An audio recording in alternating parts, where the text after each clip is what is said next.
parte del hígado. Ya, y al ver afectación en estos dos órganos que son macizos y son importantes, obviamente de ahí viene la otra característica clínica de la visceral, que es una hipoalbuminemia. Ya las albúminas están bajas, están dentro del valor normal, ¿no es cierto?, que es hasta 7. Estas se encuentran menor, de 5 a 7 o 4 a 7, estas se encuentran por debajo de este valor normal. Dentro de la manifestación mucocutánea, no quiere decir que la cutánea o la mucocutánea sea de menor importancia. Obviamente la mucocutánea invade más que todo la parte de la mucosa, ¿no es cierto? La característica de esto es que invade la parte de la nariz.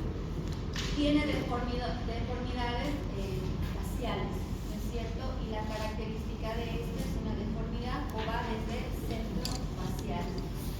Afectación de la mucosa de la nariz llega a romper obviamente la parte del tabique o se carcome toda la parte del tabique hasta quedar prácticamente sin nariz, ¿no es cierto? Dentro también puede invadir la parte de la mucosa oral y ahí se va hacia también paladar. Entonces, si no hay paladar, ¿no es cierto?, es difícil el poder deglutir o el de producir la masticación.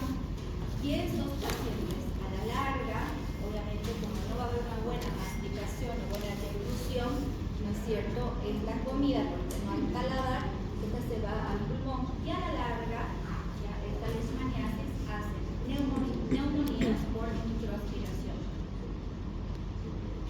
Y en la cutánea obviamente va a ser una localizada o ya también va a ser una difusa, pero esto va a estar más que todo en la parte de la piel, ¿no es cierto? No va a invadir parte de mucosa, más que todo en la parte de la carne.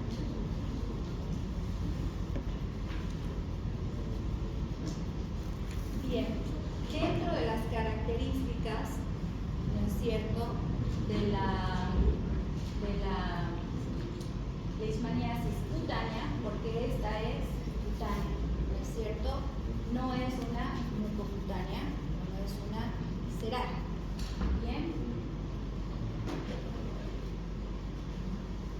ya vemos que tiene, ¿no es cierto?, esta puede comenzar a un inicio, ¿no es cierto?, como un eritema, una cosa roja que está en nuestra piel. ¿Puede tener calor local? Sí, a veces se confunde con algún tipo de picadura en esta piel. Bien. Posteriormente a esa lesión, empiezan a salir este tipo de costras, que nosotros decimos costras melicéricas. ¿Por qué? Por la característica y por el color. Esta patología muchas veces, como es cutánea, a veces aparece en los pabellones auriculares o retroauriculares, uno las confunde con una infección de piel que se llama impétigo. ¿Ya? Por eso que es importante hacer un diagnóstico diferencial de la leishmaniasis cutánea con infecciones de partes blandas de piel, como es el impétigo, por la característica que tiene. ¿Ya? Es como una piel descamativa, ¿no es cierto?, y se van formando este tipo de costras con este color de costras melicéricas, porque se parece a la miel. Y a veces cuando uno va y saca esa costrita, la secreción es pegajosa, es igual que la miel. De ahí viene el nombre de melicérica. Bien. El diagnóstico. El diagnóstico es, obviamente, va a ser diferente para estas tres tipos de leishmaniasis que hay. Bien, para poder llegar a un mismo, obviamente, diagnóstico, pero las pruebas van a ser diferentes. Para la cutánea, obviamente, se puede hacer un examen directo, ¿no es cierto? Si estamos viendo este tipo de lesión que tiene la costra meniscérica, ¿no es cierto? Sea un pabellón auricular, retroauricular, ¿ya? O en alguna parte de la piel también, ¿no es cierto? Se puede hacer un examen directo, ¿no es cierto? Y se manda a cultivo, o si no hay un diagnóstico claro, se puede hacer una biopsia de piel. Para la leishmaniasis mucocutánea, ya para esta, obviamente, a veces al inicio también en la parte de la mucocutánea, también se hace un diagnóstico diferencial con el infectivo. ¿Por qué? Porque el infectivo también abarca toda esta parte nasogeniana, ¿ya? Y es la misma característica con estas costras así amarillas, ¿no es cierto? Pero aparece nasogeniana. Ustedes alguna vez van a ver algún niño que tiene como unas costritas en la parte de la nariz, toda esta parte de la boca, ya van a tener en la oreja, van a tener retroauricular también. Ese es un infectivo. Para la mucocutánea, obviamente ya tenemos que hacer pruebas serológicas. Inmunofluorescencia, que no la tenemos en Tarija, pero sí está en Celares, en La Paz, ya, pero sí tenemos la prueba de ELISA, ya, ELISA para leishmaniasis. Se puede hacer biopsia de la mucosa nasal, obviamente si es que ya la vemos, ¿no es cierto?, en una fase ya avanzada, en la que ya no hay quizás la parte de la nariz, o recién está carcomiendo la parte de algún álamo de la nariz. Ya una biopsia de la mucosa nasal. Tanto para la cutánea y para la mucocutánea se puede hacer la prueba de Montenegro o también llamada la intradermofracción, ¿no es cierto? Es hacer como un piquetito y esperar 24 a 48 horas y ver cuánto mide, si ha producido algún tipo de fracción. Si alguna vez ustedes van al ergólogo, pues eso es lo que hace, ¿no es cierto? Va colocando para cada, en la parte aquí del antebrazo, ¿no es cierto? Si queremos saber si somos alérgicos, si se dio algún antibiótico, entonces tienen que sacar parte de ese antibiótico, ¿no es cierto? Y colocarlo dentro de la piel. Si hace reacción, que es una roncha, somos alérgicos a eso. Lo mismo pasa con esto. Hay que inyectar, ¿no es cierto? Y ver, esperar 24 o 48 horas y ver si hay alguna reacción en nuestra piel. Si hay reacción, ¿no es cierto?, va a ser una prueba positiva. Dentro de la visceral. En la visceral no va a ser un cuadro visible como va a ser la mucosa o la cutánea o la mucocutánea, ¿no es cierto?, porque no vamos a ver lesiones a simple vista. Esta obviamente es mucho más compleja. ¿Por qué? Porque aquí tenemos que hacer un examen físico a detalle y obviamente aquí tenemos que ir a palpar. En estas tres va a haber afectación de los ganglios. Ya vamos a encontrar nódulos, sea cervical, clavicular, axilar o inguinal. En las tres, porque ya una afectación. Obviamente no se olviden que todos los parásitos invaden sangre y es invade hígado, ¿no es cierto?, tienen que pasar por el sistema hepático. La característica en esto, a una inspección o a un examen físico, obviamente es en el abdomen, lado derecho va a haber una hepatomegalia. Cuando decimos hepatomegalia, cuando nos tocamos, ¿no es cierto?, el reborde de la costilla y por lo menos si uno se palpa ahí, tenemos un través de dedo, ¿no es cierto?, y está nuestro hígado. Cuando decimos hepatomegalia, cuando palpamos, ¿no es cierto?, y está a 4 o a 3, o sea, ustedes palpan una masa dura, ¿no es cierto?, a 4 traveses de dedo debajo del reborde costal, eso es una hepatomegalia. Esplenomegalia, cuando nos vamos al lado izquierdo, empezamos a palpar. Si ustedes se palpan ahorita, pálpense la panza, al lado izquierdo no tienen nada, ¿no es cierto?, no se palpa nada, introducen, ¿no es cierto?, no hay. Cuando caso sentimos que hay una masa, ¿no es cierto? Porque tiene que haber, porque el órgano se tiene que agrandar, van a sentir algo duro. Ya no hay cómo se lleguen a perder. Obviamente, siempre al palpar un abdomen, no se olviden que tenemos la parte del músculo, ¿no es cierto?, que es el recto anterior. A veces ustedes palpan la parte del ombliguito y 2 deditos hacia afuera. Si palpan y está duro, es un músculo. El recto anterior tiene que irse mucho más hacia afuera. ¿Ya? Entonces, si ustedes se palpan ahora, uno no se siente el órgano, ¿ya? Para esta visceral es importante el examen físico y justamente ver si hay una hepatomegalia que se haga debajo de 3 o 4 traveses de dedo, ¿no es cierto? O tenemos una esplenomegalia, que es lo que va a caracterizar. Si llegamos, hacemos, ¿no es cierto?, palpamos, nos queda hacer un diagnóstico diferencial como otras enfermedades, como el cáncer o como leucemia. ¿Qué tenemos que hacer? Solicitar para hacer el diagnóstico en este tipo de leishmaniasis visceral es un cuadro hemático, o sea, pedir un hemograma. Dentro de ese hemograma, ¿qué hay? Hay serie roja, ¿no es cierto? Dentro de la serie roja es hemoglobina, hematocrito, volumen corpuscular medio, hemoglobina corpuscular media, ¿no es cierto? Dentro de un hemograma está también toda la parte de la serie blanca, leucocitos, neutrófilos, linfocitos, eosinófilos, basófilos, ¿no es cierto? Es importante, por eso aquí está, tiempo de coagulación, o lo que uno a veces pide, coagulograma.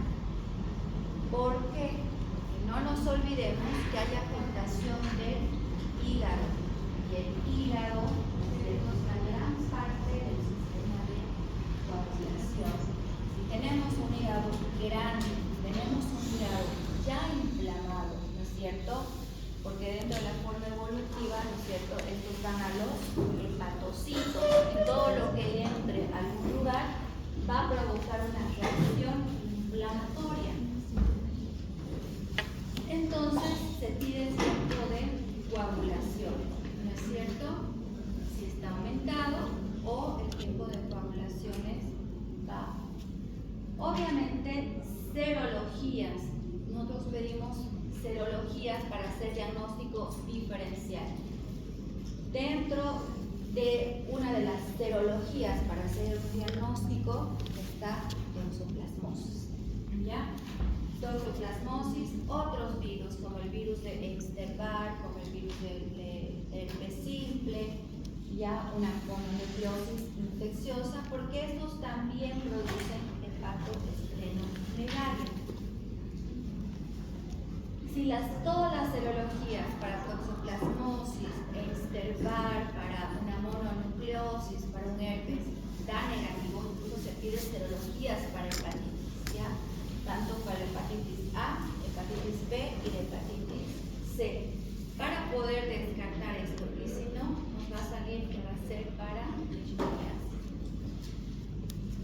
Bien, una vez tengamos esto, con este control laboratorial, y nos salga, no por así decir, que es o no nos dé, y estemos pensando, porque nunca uno piensa en leishmaniasis, siempre uno va a pensar en una leucemia, ¿ya?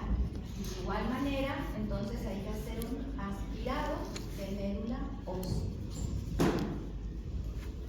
Ya se hace el aspirado de médula ósea,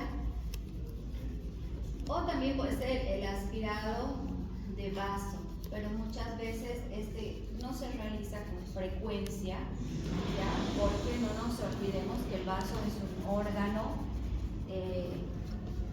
como el hígado, ¿no es cierto? Si sacamos un pedacito o si pinchamos mal, comienza a sangrar. En cambio, con la médula ósea se ingresa, puede ser de la región de la cadera, ¿no es cierto? Se introduce al hueso y se saca parte. Bien. Y obviamente la reacción de Montenegro o la dermoreacción. Diagnóstico diferencial. El diagnóstico diferencial de la leishmaniasis visceral, de la leishmaniasis cutánea y de la microcutánea, obviamente para esta visceral va a ser malaria, ¿no es cierto? ¿Por qué? Porque la malaria también llega a producir patologías del hígado, ¿no es cierto? Va a haber una hepatocularia. Pero obviamente si ya estamos en una malaria, ¿no es cierto? Ya en una malaria establecida, ya vamos a tener ictericia, ¿no es cierto? Que nos caracteriza a la malaria. Tenemos que hacer diagnóstico diferencial con una histoplasmosis, ya con neoplasias linfáticas o las mieloproliferativas, obviamente estas son leucemias, con algún absceso hepático amediano, ya si estamos obviamente en una fase inicial, endocarditis infecciosa, cirrosis hepática o tuberculosis extrapulmonar. El diagnóstico diferencial para la leishmaniasis cutánea, obviamente es todo lo que yo ya les venía diciendo, ¿no? Toda infección de parte blanda, toda lo que sea infección en la piel. Y dentro de ellos está el impétigo. Quizás es el principal por la característica también que tiene el impétigo. Entonces, nunca se olviden que son costras séricas. Ustedes cuando se caen, ¿no es cierto? Y uno se las mira, hace una fricción. Esa fricción siempre va a tener un color rojo. La costra siempre va a ser roja, ¿no es cierto? Ustedes se la sacan y es roja. Esta es una costra amarilla, es una costra que se parece a la miel, incluso tocando, digamos, ¿no es cierto? Es hasta pegajosa. Entonces el diagnóstico diferencial para la leishmaniasis cutánea va a ser todo lo que sea infecciones cutáneas bacterianas o infección de tejido blando, el ectima, ya el ectima contagioso, carbunco, ya la noncardiosis, que no es muy frecuente en nuestro medio, ya, pero sí se hace. Además, en la cutánea, ya nosotros vemos esas lesiones, esas costras, pero también no nos olvidemos que se puede confundir con una dermatomicosis, que a veces se confunden con hongos, porque al inicio esta parte del impétigo va a ser más que todo en la cara, ya en pabellón auricular, centro auricular, región a veces nasogeniana. Si la cutánea va a ser localizada en alguna extremidad o fuera de la cara, ¿no es cierto? También va a tener una característica marcada. Van a ser unas lesiones casi circulares, ¿no es cierto? Puede tener un borde rojo, ¿ya? Y adentro, dentro de este bordecito, puede verse como una lesión blanquecina. Ustedes siempre van a ver y dicen, ay, a toda mancha blanca y uno quiere llamar hongo, ¿no es cierto? Tiene hongo. Entonces, al inicio, en esta parte cutánea, tener esa característica de ser circular, con un borde circunscrito, a veces rojo o hiperémico o eritematoso, como quieran llamar, y al centro tener como algo blanco, se llega a confundir con hongo, pero en una fase inicial, porque después la cutánea también llega a producir úlcera, ¿no es cierto?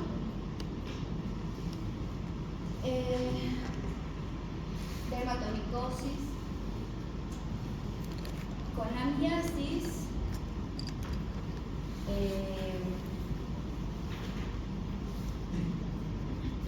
un diagnóstico diferencial, pero la miasis más que todo, obviamente es producida por un parásito, ¿no es cierto? Pero este parásito entra a la piel, ya es más que todo ingresando hacia la parte de la piel, y cuando uno toca es re blandito, ¿no es cierto? Y pueden salir los gusanos de la piel, ya. Pioderma tiene casi la misma lesión parecida a la del impétigo, pero al ser gangrenoso, ¿qué quiere decir? Que va a ir cambiando en color a un color más violáceo a negro. ¿Ya?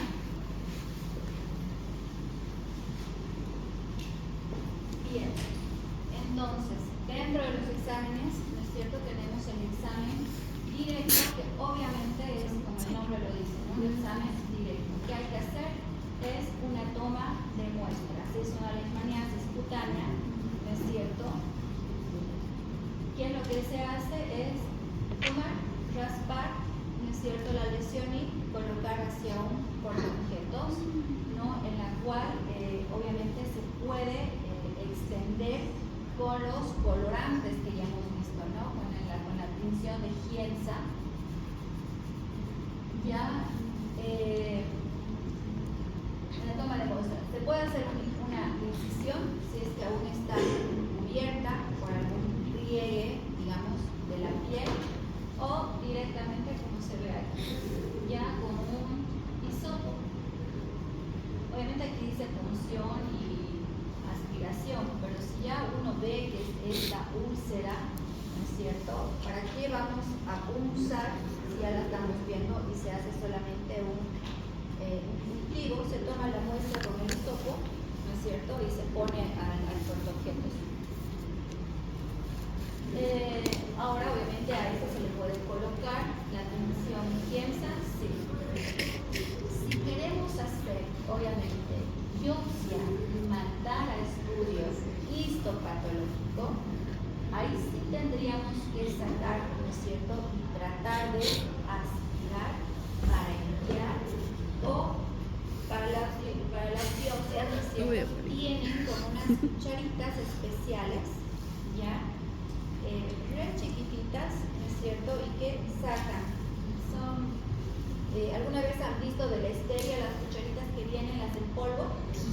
Tiene esa forma, pero mucho más chiquititas.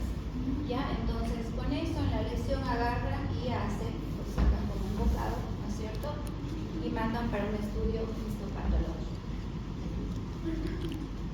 Y obviamente los exámenes indirectos ya tenemos a las serologías, una inmunofluorescencia y obviamente a la prueba de ELISA. Bien. Hemos visto que para estos tres hacen esa reacción, ¿no es cierto?, la reacción de Montenegro o la intradermofracción. ¿Cuál va a ser la característica de esto? ¿No es cierto? Que esta es una prueba de hipersensibilidad tardía. ¿Ya? 48 horas, o sea, 2 días a 72 horas, es lo que hace característica. Cuando uno va, les decía, cuando uno va a un alergólogo, el alergólogo nos hace las pruebas cutáneas, ¿no es cierto?, para desarrollar, qué sé yo, si me ponen alguna gota de penicilina, algún, qué sé yo, componente de ibuprofeno, ¿no es cierto?, me ponen en la piel para ver, saber si tengo alergias a estos medicamentos.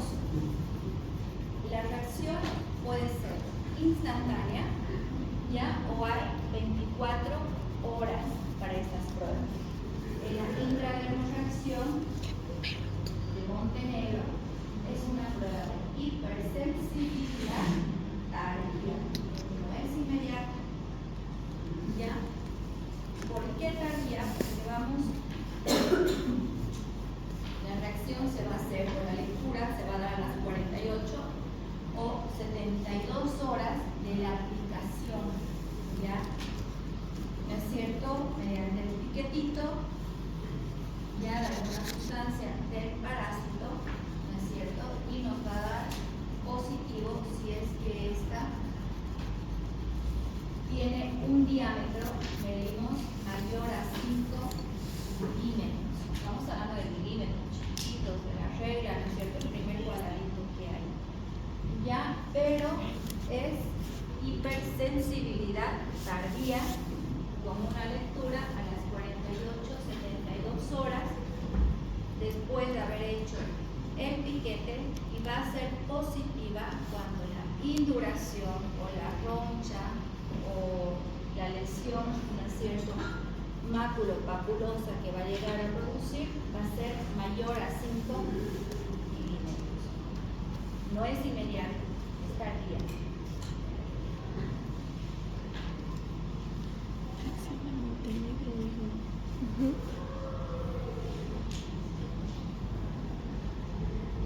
Bien, esto ya lo vimos.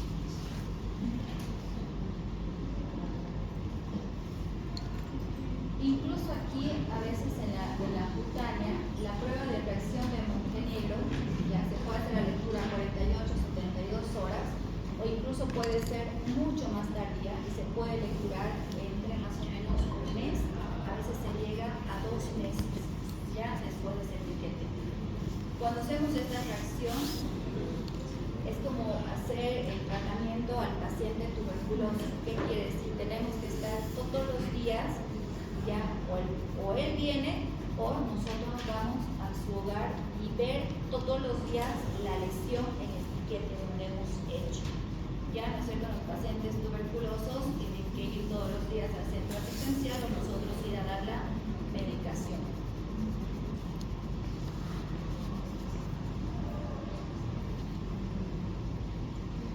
Dentro de la epidemiología, ya, este dato de epidemiología no está en el libro, ya, porque está sacado de la norma nacional que tenemos de la leishmaniasis en la parte de Bolivia.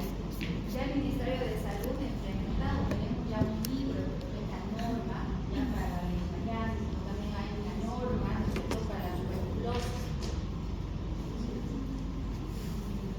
¿Y qué dice en esta norma? ¿No es cierto? Que nuestro país, como les decía al comienzo, ¿no es cierto?, tiene la denominación Fundia, la de Champari, esto en el norte de La Paz, ¿no es cierto?, de los Yungas.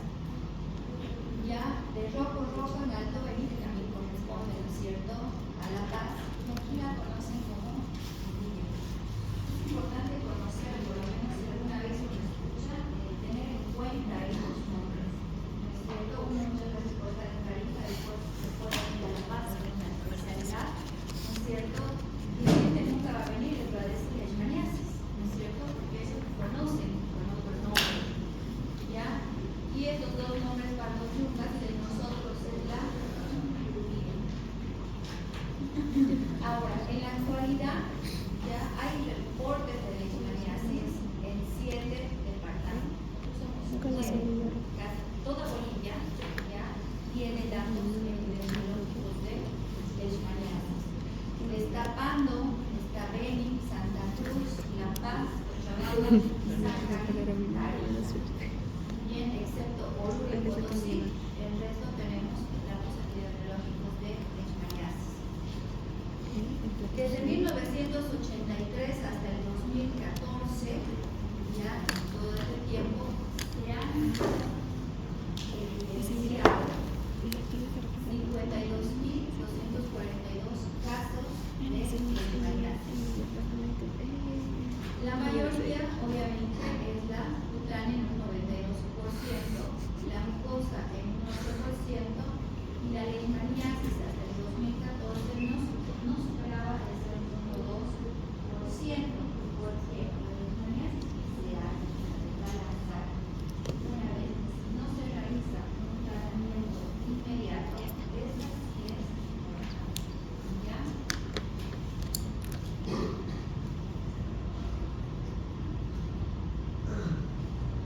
Si nosotros vemos aquí a un comienzo, ¿no es cierto?, desde 1983, la incidencia, ¿no es cierto?, era baja.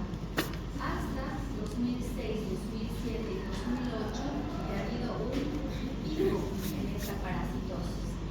Ya en 2009, 10 y 11 hubo como una disminución, pero nuevamente 2012, 13 y 14 nuevamente un ascenso.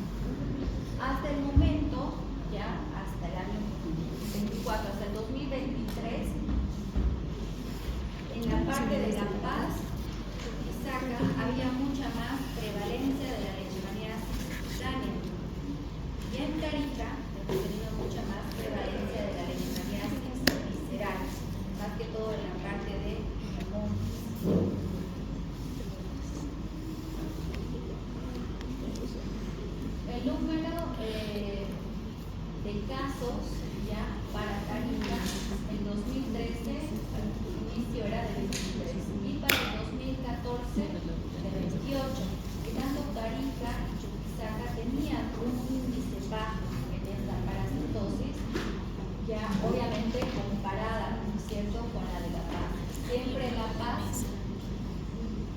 la parte del pene, porque en la parte norte, desde la parte alta, van, ¿no es cierto?, se comunica con la parte del pene, porque pasa también por la vaina.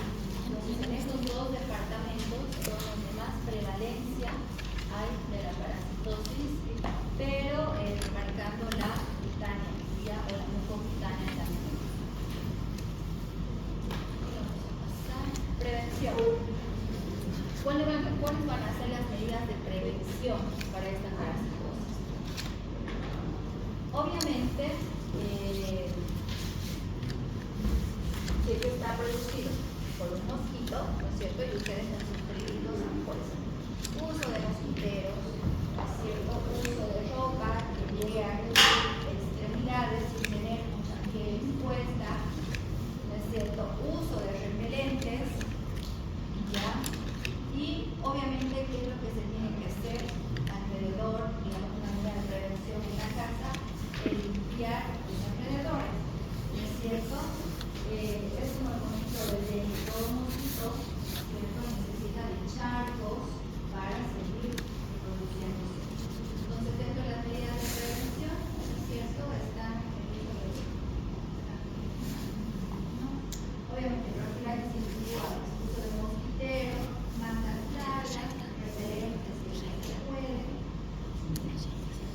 Aquí, ¿qué es lo que también tenemos que hacer?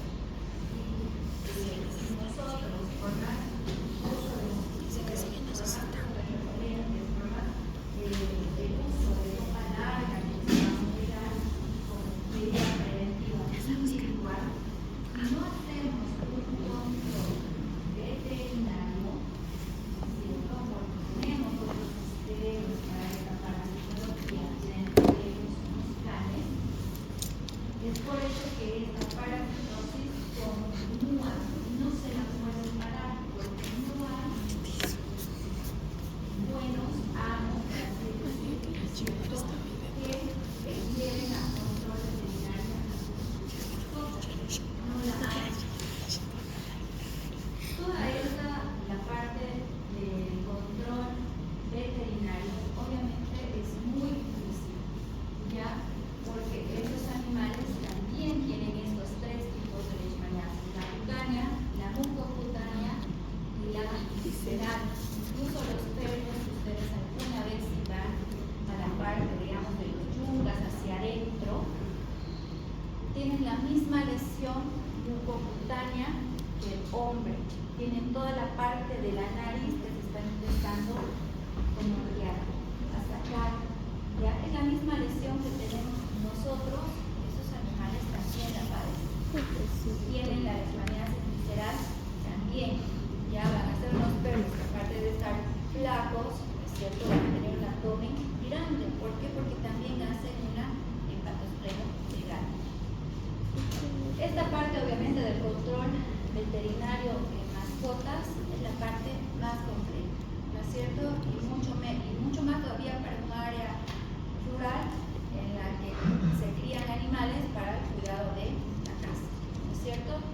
Educación, obviamente, para la salud, todo lo que sea estrategias educativas para prevenir la leishmaniasis siempre va a ser bienvenido. Por eso ahí está la parte de estos videos, ¿no es cierto? Y algunos también sus trípticos. Esa es la medida, ¿no es cierto?, que nosotros nos tocaría hacer. Es una parte de una medida preventiva para la leishmaniasis.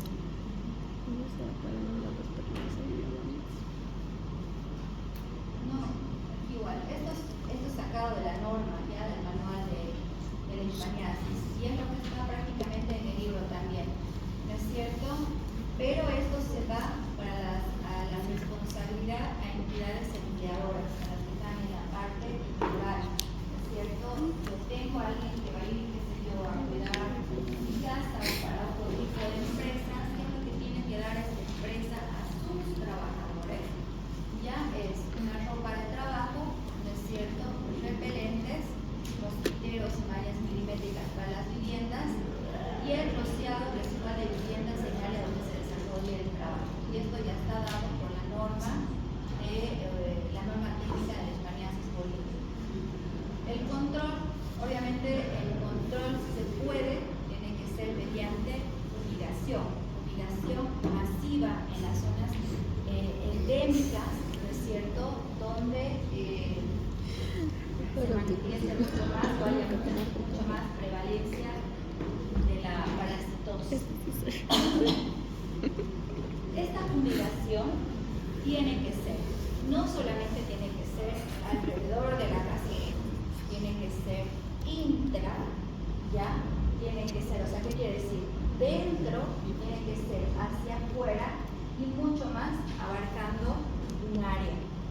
No basta con solamente ir a los alrededores, tiene que entrar dentro, ¿ya? ¿Alguna vez ustedes han ido a Beni o Pando y han visto cómo fumigan?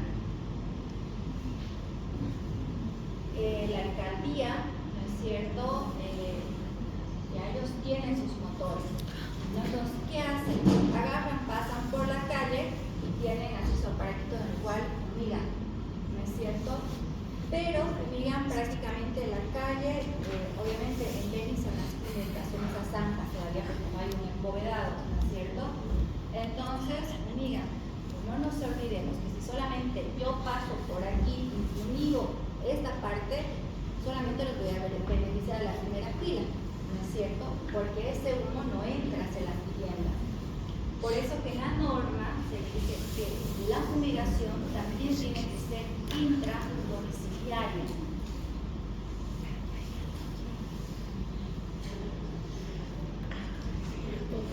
Aquí no se ve bien, ¿no es cierto? Pero obviamente hay que hacer la vigilancia a los reservorios o estos otros hospederos, ¿no es cierto? Y a ellos también les afecta en la parte de la mucosa, ¿ya? De la mucosa, de la nariz, ¿no es cierto? A veces se confunden porque parece a un inicio una tumoración, parece algo que se está empezando porque es rojo. A medida que pasa el tiempo, esto obviamente empieza a carcomer y al final se quedan a veces sin una parte de eso.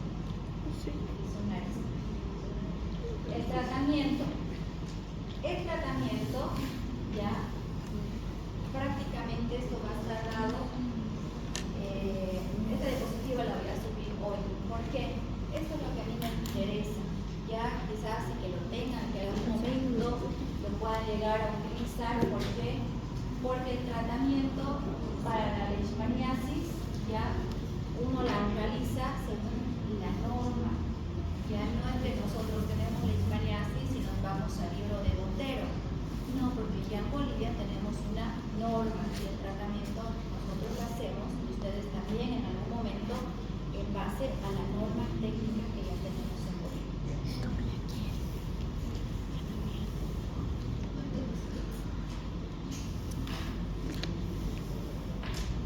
Y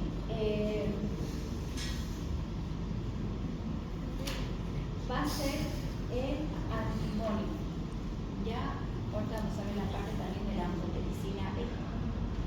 Ya, el antimonial, ya que son las antimoniales pentavalentes, va a ser utilizado como tratamiento de primera línea según la norma técnica de leishmaniasis en Bolivia. Ya es el tratamiento de primera línea para la leishmaniasis, tanto cutánea, subcutánea y la visceral. ¿Cuál va a ser la dosis de esta antimonial pentavalente? 20 miligramos kilogramo peso día. El tratamiento para la cutánea son 20 días y para la mucocutánea y visceral son 30 días. ¿Ya? ¿Es un tratamiento largo para esta parasitosis? Sí, porque esta necesita un tratamiento endovenoso. No es un tratamiento muchas veces vía oral, ya es un tratamiento endovenoso. Bien, hemos dicho que la dosis, ¿no es cierto?, va a ser 20 miligramos, kilogramo peso, día, ¿no es cierto?, para una cutánea 20 días y para una mucocutánea y una visceral son de 30 días. ¿Ya? ¿Qué quiere decir 30 días con la visceral? Aquí dice con un máximo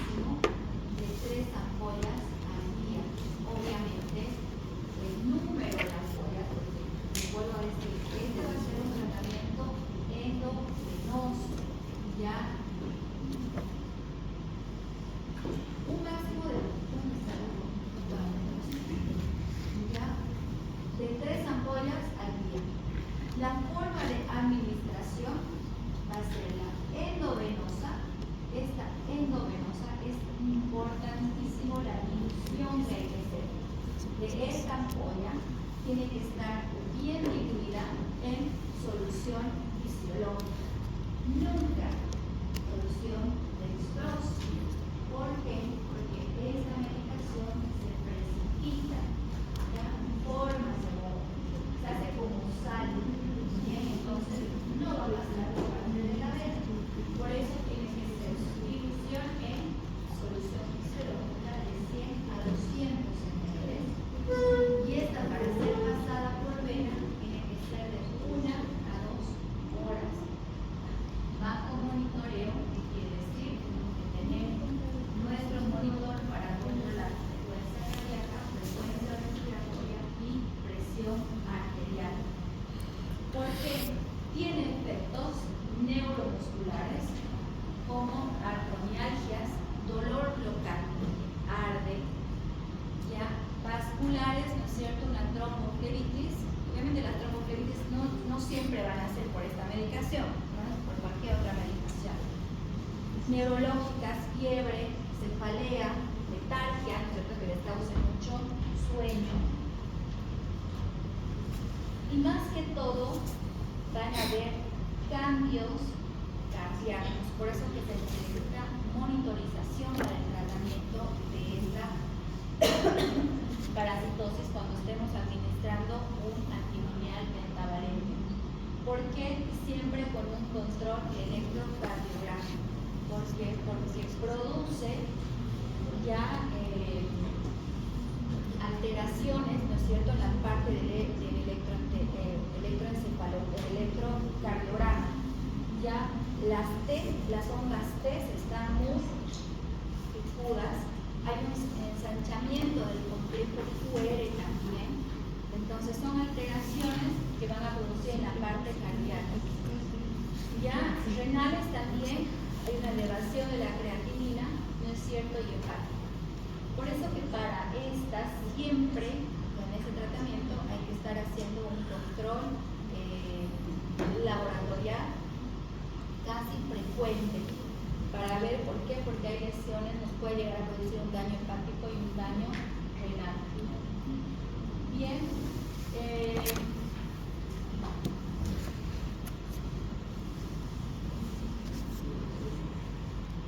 bien. Este es un ejemplo, ¿ya? Ese es para un paciente de 20 kilos. Entonces, si la dosis, ¿no es cierto?, que hemos dicho es de 20 miligramos, va a ser 20 por 20, ¿no es cierto? Y esta ampollita o este frasquito viene en 5 ml. Ya entonces se hace el peso del paciente, 20 y 5 ml, que es el contenido de este frasquito de la ampolla.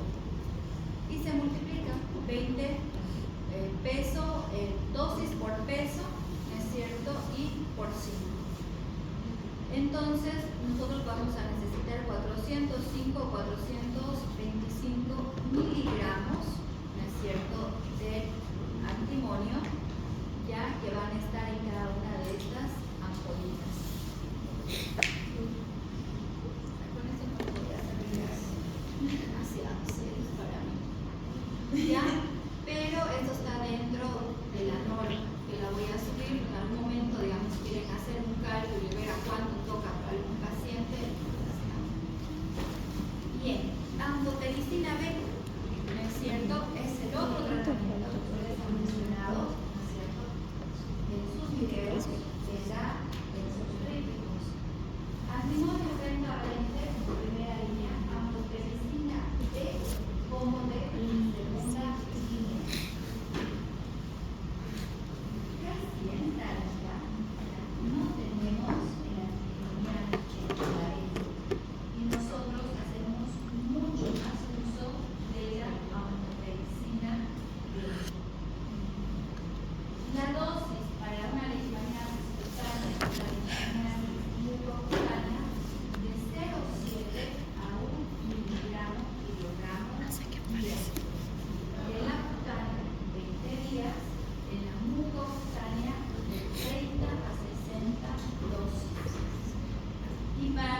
leishmaniasis visceral, 1 miligramo, kilogramo día, ya con un tiempo de duración de 30 dosis. Lo mismo para este, ya este es un frasquito que viene de 50 miligramos. Bien. La forma de administración para la anfotericina B de igual manera es intravenosa. A diferencia del antimonial pentavalente que se tenía que diluir con solución fisiológica de 100 a 200 ml, esta tiene que ser diluida en dextrosa al 5%. ¿Ya? Estos dos son diferentes. Es muy importante que en algún momento ojalá se les quede. ¿Ya? ¿Por qué? Porque si a esta anfotericina B la diluimos con fisiológica, se va a precipitar. Al antimonial, si lo diluimos con dextrosa, se va a precipitar. ¿Ya? Esta necesita su dilución en solución dextrosa y el volumen es mucho más, ya es de 500. Tiene que ser un goteo mucho más lento. Bien, mucho más lento. Esta, ya la anfotericina B, de igual manera, sí o sí tiene que ser monitorizada. Ya, aparato con monitor y que tenga, ¿no es cierto?, en la pantalla el electrocardiograma. Porque esta, si la pasamos rápido, no la pasamos diluida, nosotros ocasionamos la muerte súbita. Porque el pico de la onda T es el que se acelera, produce taquicardia, ¿no es cierto?, una fibrilación, muerte. Ahora, con esta anfotericina B, sí o sí, después de cada 5 dosis, ya hay que hacer las pruebas, obviamente